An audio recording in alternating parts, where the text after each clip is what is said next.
Hey guys! Welcome back to the channel where we uncover music's most fascinating hidden stories. Today, we're diving into one of R&B's most intriguing disappearing acts, how Nicole Wray went from Missy Elliott's next superstar to virtually erased from the industry conversation, despite having one of the most memorable hits of the late 90s with Make It Hot. Industry insiders have long whispered about what might have happened behind the scenes between these two talents. According to sources who worked at Elektra Records during that period, tensions allegedly began brewing when Nicole's star started rising too quickly. Genuine, who was close with both artists during this era, once made a cryptic comment in a 2003 interview about complicated situations within Missy's camp that many believe reference Nicole's situation. What makes this particularly interesting is the timing. Just as Nicole was preparing her sophomore album, Electric Blue, Missy's focus reportedly shifted entirely to Tweet, her new protégé. Some music executives who were present during those years have suggested that Missy's management style involved keeping tight control over her artists' careers, perhaps too tight for someone with Nicole's independent creative instincts. The pattern becomes even more curious when you consider what Timbaland, who produced Nicole's hit, shared during a beat battle about certain artists being held back by their mentors. While he never mentioned names directly, the timeline and context have led many industry observers to connect these dates to Nicole's sudden career stall. Of course, the music industry is filled with complex relationships and business decisions that outsiders can never fully understand. While these connections paint an interesting picture of what might have happened, they represent just one perspective on a multifaceted situation that likely had many contributing factors beyond any personal dynamics. The twist? Nicole Wray never actually went away. While the mainstream spotlight shifted elsewhere, she transformed herself into Lady Wray and built something potentially more valuable than fleeting fame, artistic integrity, and a sustainable career. This journey from teen pop sensation to respected soul artist isn't just interesting, it's a masterclass in resilience and reinvention that today's artists could learn volumes from. Let's rewind to the mid-90s in Portsmouth, Virginia. Nicole Wray was just a regular teenager with an extraordinary gift. She wasn't hustling in the industry or performing at showcases trying to get discovered.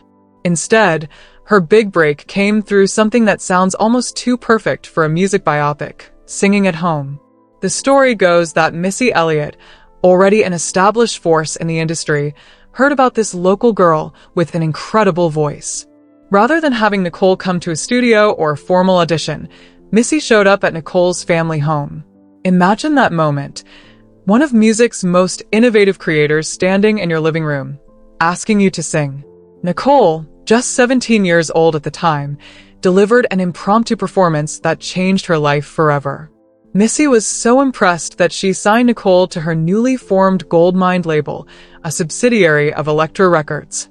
This wasn't just a record deal, it was a direct pathway into the inner circle of one of music's most creative periods. What makes this discovery story particularly interesting is how organic it was. In an era before viral social media clips or reality TV competitions, Nicole's path to the industry came through pure talent and word of mouth. There was no carefully crafted image or marketing strategy, just a teenager with a voice that couldn't be ignored. This origin story matters because it highlights something important about Nicole's career. From the very beginning, her talent was the driving force. She wasn't manufactured or assembled by industry executives looking for the next trend. She was a genuine vocal discovery who happened to arrive at precisely the right moment in R&B history. When Make It Hot dropped in 1998, it wasn't just another R&B single, it was a statement. The track featured production from Timbaland and Missy Elliott, two architects of that era's revolutionary sound, and showcased Nicole's powerful vocals over futuristic beats that defined the late 90s. The song shot to number 5 on the Billboard Hot 100 and topped the R&B charts, immediately establishing Nicole as a force to be reckoned with. The success wasn't just commercial, critics took notice too. Nicole's voice drew comparisons to Mary J. Blige and Faith Evans, but with a distinctive quality that set her apart. At just 17, she was holding her own alongside established stars, bringing a youthful energy to a mature sound. Her debut album, also titled Make It Hot, sold impressively, and featured collaborations with Missy, Mocha, and Playa. What made Nicole's breakthrough particularly notable was how she balanced commercial appeal with artistic credibility.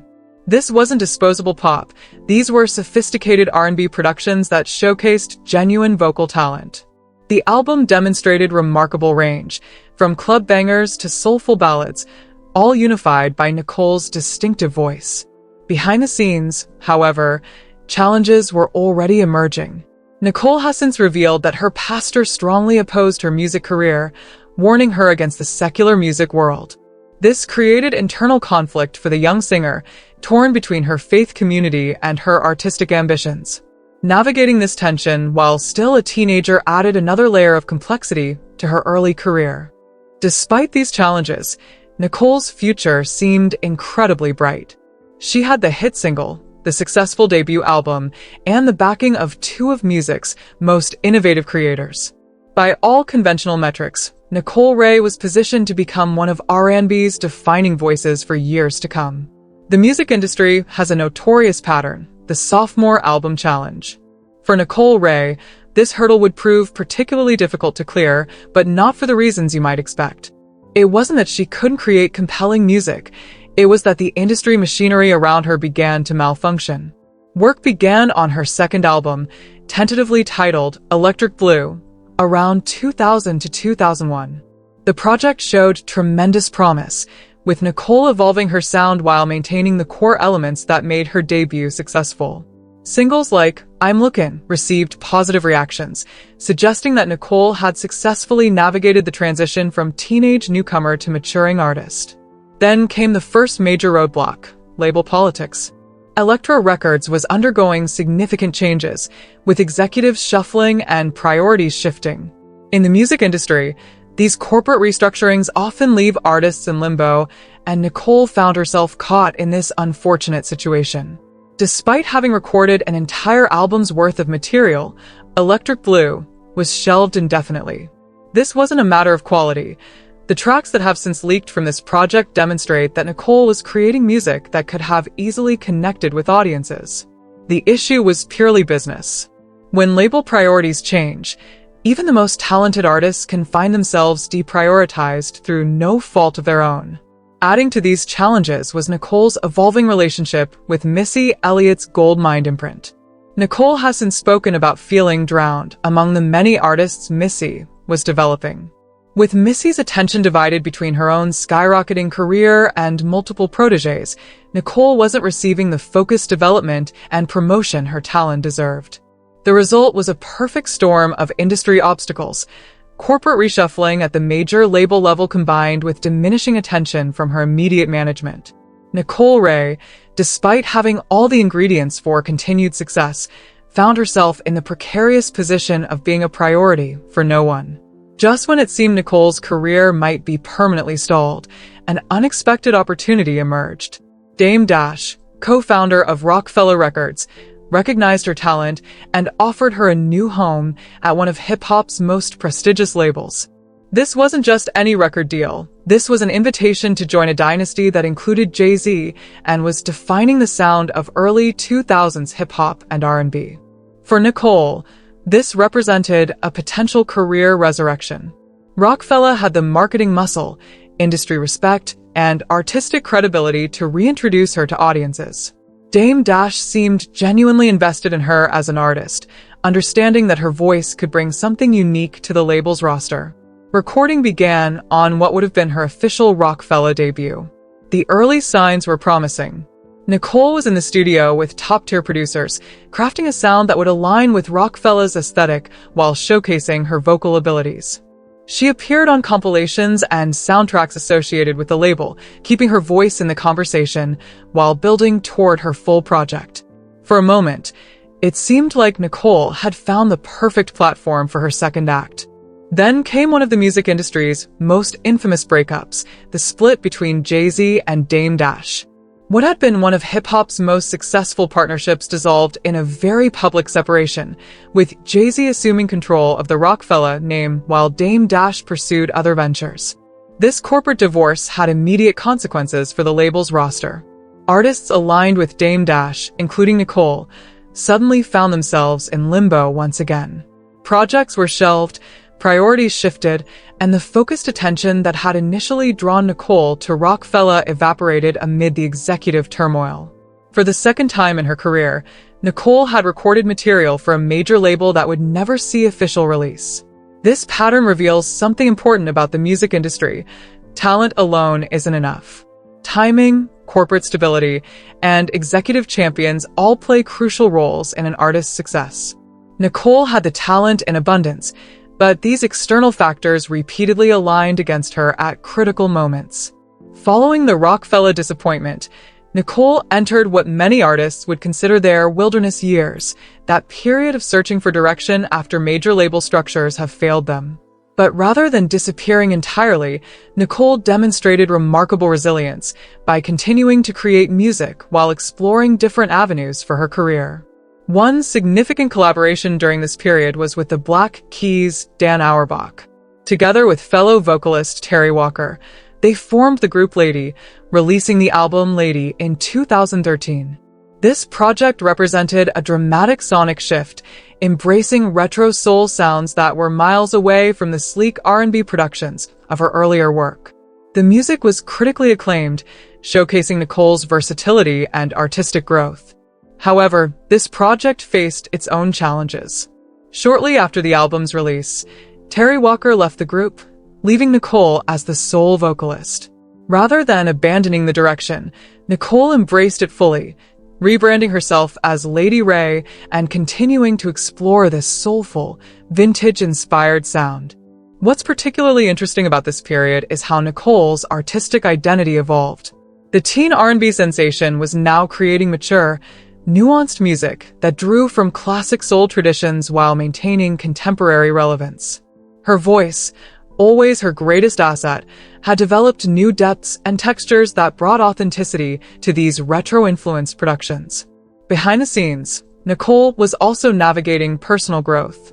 Now a mother and more established in her own identity, she approached music with different priorities than the teenager who had signed with Missy Elliott. This maturity translated into her artistic choices, resulting in music that felt genuine rather than trend-chasing. This period, while challenging from a commercial perspective, was crucial for Nicole's artistic development. Free from major label expectations and hit-making pressures, she could explore her voice and musical interests authentically. The result was a more sustainable artistic identity, one built on musical integrity rather than commercial calculations. In 2016, Nicole Wray, now fully embracing her Lady Wray identity, released Queen Alone on Big Crown Records. This album wasn't just another release. It was a complete artistic reinvention that positioned her within the growing retro soul movement alongside artists like Leon Bridges and Charles Bradley.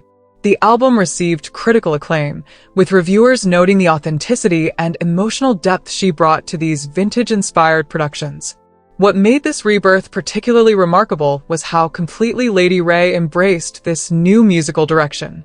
This wasn't a temporary detour or a calculated trend hop. It was an artist finding her true voice after years of industry-directed career moves. The music drew from classic soul traditions of the 60s and 70s, but felt fresh rather than derivative, largely due to the genuine emotion Lady Wray brought to each performance. Songs like Do It Again and Guilty showcased a vocalist who had matured significantly since her Make It Hot days. Her voice carried the weight of her experiences, both the industry disappointments and personal growth, resulting in performances that connected emotionally with listeners in ways her earlier work, despite its quality, couldn't match. The business approach was different too. Rather than chasing mainstream radio play or chart positions, Lady Wray and Big Crown Records focused on building a dedicated audience that appreciated this specific sound. They embraced vinyl releases, targeted soul and R&B enthusiasts, and positioned Lady Wray as an artist of substance rather than a commercial product. This strategy proved sustainable. While Lady Wray wasn't achieving the commercial numbers of her Make It Hot era, she was building something potentially more valuable, a loyal audience that supported her artistic vision. Album sales, streaming numbers, and concert attendance all demonstrated that this approach was working, providing Lady Wray with the stability that had eluded Nicole Wray during her major label years. The critical response was equally important. Music publications that had never covered her mainstream R&B work embraced Lady Wray enthusiastically, recognizing the authenticity and craftsmanship in her new direction. This critical validation confirmed what Lady Wray herself seemed to understand, that she had finally found her true artistic home. Lady Wray's journey offers profound insights into how the music industry actually functions, particularly for Black female artists. Her experiences reveal patterns and challenges that extend far beyond her individual story, highlighting systemic issues that have affected countless talented performers. First, there's the issue of artist development, or rather, its absence in modern music. Nicole was signed at 17, achieved immediate success, and was then expected to navigate complex industry politics with minimal guidance. When her sophomore album faced obstacles, the label didn't invest in developing alternative paths forward. They simply moved on to the next potential hitmaker. This pattern repeats across the industry, particularly with young artists who achieve early success. The business model prioritizes immediate returns over long-term artist development, treating talent as disposable rather than as investments to be nurtured.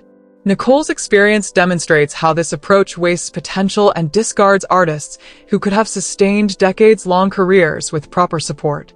Then, there's the matter of creative control. Throughout her major label years, Nicole had limited input into her artistic direction, song selection, and image. Decisions were made by executives and producers based on market calculations rather than artistic vision. Only when she rebranded as Lady Wray did she gain genuine creative autonomy, resulting in music that, while less commercially oriented, possessed authenticity that connected deeply with listeners. The racial and gender dynamics cannot be ignored either. As a young Black woman in the industry, Nicole faced additional challenges and expectations. The narrow lanes available to Black female artists in the late 90s and early 2000s meant that deviation from established formulas was discouraged, limiting artistic exploration and growth. The industry's tendency to pit female artists against each other further complicated these dynamics. Perhaps most significantly, Nicole/Lady Wray's story highlights the importance of ownership and independence. Her most sustainable success has come through independent channels where she maintains control over her music, image, and career direction. This path may not lead to mainstream superstardom, but it offers something potentially more valuable: longevity and artistic fulfillment. In 2022, Lady Wray released Piece of Me, her second album under the Lady Wray moniker and perhaps the strongest artistic statement of her entire career. The album received universal critical acclaim, with publications like Pitchfork and Rolling Stone praising its soulful authenticity and emotional depth. Songs like Through It All and Joy and Pain showcase an artist who has found her voice completely, delivering performances that feel both timeless and urgently contemporary. What's particularly remarkable about this latest chapter is how Lady Wray has managed to build momentum more than 2 decades after her initial breakthrough. While many artists from the late 90s struggle to maintain relevance, she's experiencing what can only be described as a renaissance, creating the best music of her career and connecting with audiences both new and nostalgic. This success, while different from mainstream chart dominance, is significant in its own way. Lady Wray now performs at prestigious venues and festivals worldwide, reaching audiences who appreciate authentic soul music. Her streaming numbers show consistent growth rather than the boom and bust pattern of trend-chasing artists. Most importantly, she's built a sustainable career that doesn't depend on radio hits or viral moments. The industry has taken notice too. Artists and producers from both mainstream and independent circles have sought collaborations, recognizing the unique quality she brings to any project. Her influence can be heard in younger vocalists who appreciate her blend of technical skill and emotional authenticity. This peer recognition, in many ways, validates her artistic journey more meaningfully than commercial metrics. Social media has played an interesting role in this renaissance. Platforms like Instagram and TikTok have allowed Lady Wray to connect directly with fans, bypassing the gatekeepers who previously controlled access to audiences. Younger listeners discovering her music through these channels often explore her entire catalog, appreciating both her current soul work and her earlier R&B hits. This direct artist-to-fan relationship represents a fundamental shift from her early career, when label intermediaries controlled every aspect of her public presence. Now, Lady Wray communicates her authentic self directly to listeners, creating a more meaningful connection than was possible in the pre-social media era. This transparency has been crucial to building the dedicated audience that sustains her current career. There's a beautiful symmetry to Lady Wray's journey that deserves recognition.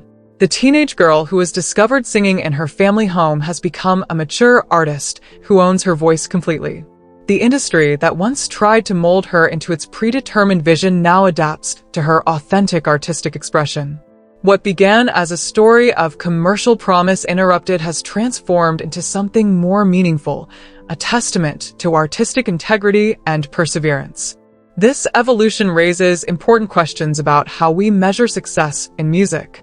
By conventional metrics, chart positions, sales figures, mainstream visibility, Nicole Wray's career might be viewed as a case of unfulfilled potential. But through a different lens, Lady Wray's journey represents something more valuable, the triumph of artistic authenticity over commercial calculation.